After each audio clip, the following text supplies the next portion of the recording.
S'agissant de la Libye, vous dites que l'on nous accuse d'avoir des relations étroites avec la Libye. C'est quand même curieux. Même à une certaine époque, c'est quand même curieux. Voilà un État souverain qui établit des relations avec un autre État souverain, qui les veut étroites, qui réussit à les avoir étroites, et on l'accuse. Pendant que d'autres ont des relations tout aussi étroites avec ce même État souverain, sans être accusés. L'on veut nous faire croire que nous avons là une maladie honteuse, une maladie à cacher. Alors, qui trompe qui? Dans les relations avec la Libye, faut-il encore que nous le répétions ici, il y a 3 catégories de pays. 3 catégories. Première catégorie, je dirais même de dirigeants. Première catégorie, ceux qui n'osent pas avoir de relations avec Kadhafi, qui se refusent à avoir des relations avec lui, parce que il leur a toujours été dit que la Libye est porteuse de déstabilisation.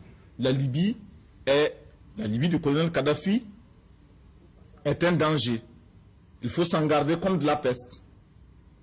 Et effectivement, ces dirigeants-là s'abstiennent pour ne pas avoir des relations avec la Libye du colonel Kadhafi. Deuxième catégorie de dirigeants, ceux-là qui ont des relations avec la Libye du colonel Kadhafi, mais les entretiennent de manière discrète et très bien camouflée. Ce sont ceux que l'on rencontre par émissaires interposés dans les coulisses et les couloirs de Benghazi ou de Tripoli, faisant des détours par d'autres capitales avant d'aboutir en Libye, pour passer inaperçus, mais enfin rapportant des pactoles qui sont tout aussi valables et intéressants. Troisième catégorie, ce sont ceux qui entretiennent des relations avec la Libye du colonel Kadhafi, qui le proclament. Lord Volta fait partie de cette catégorie-là. Nous avons des relations avec le colonel Kadhafi, nous avons des relations avec la Libye, nous le disons tout haut. Mais nous le disons de manière responsable. Et notre peuple en est informé. Ce qui nous laisse les mains totalement libres. Le jour où nous estimerons que nos intérêts ne se trouveront, nous n'avons plus intérêt à avoir même un semblant de relation avec le colonel Kadhafi, eh bien, nous romprons.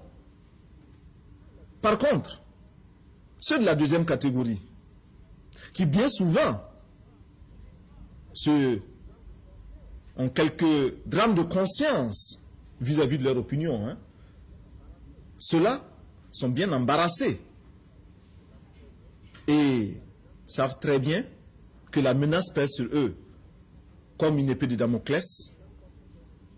Et chaque fois qu'ils ont voulu dénoncer très haut la Libye, on a menacé de révéler 1/10 des contrats qu'ils passent avec la Libye pétrolière.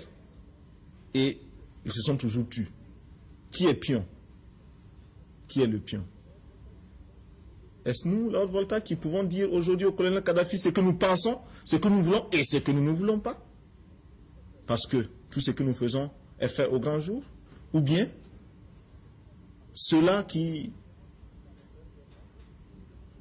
prennent des masques et changent d'avion pour se retrouver à Benghazi, en priant les Libyens de ne surtout pas souffler un mot de ce qu'ils font, parce que les sondages d'opinion, par ailleurs, dans certains pays, ça fait mal, ça fait très mal. Qui est le pion? Voyez-vous? Il n'y a pas de raison de nous accuser, nous, d'avoir ces relations, nous n'en avons pas honte.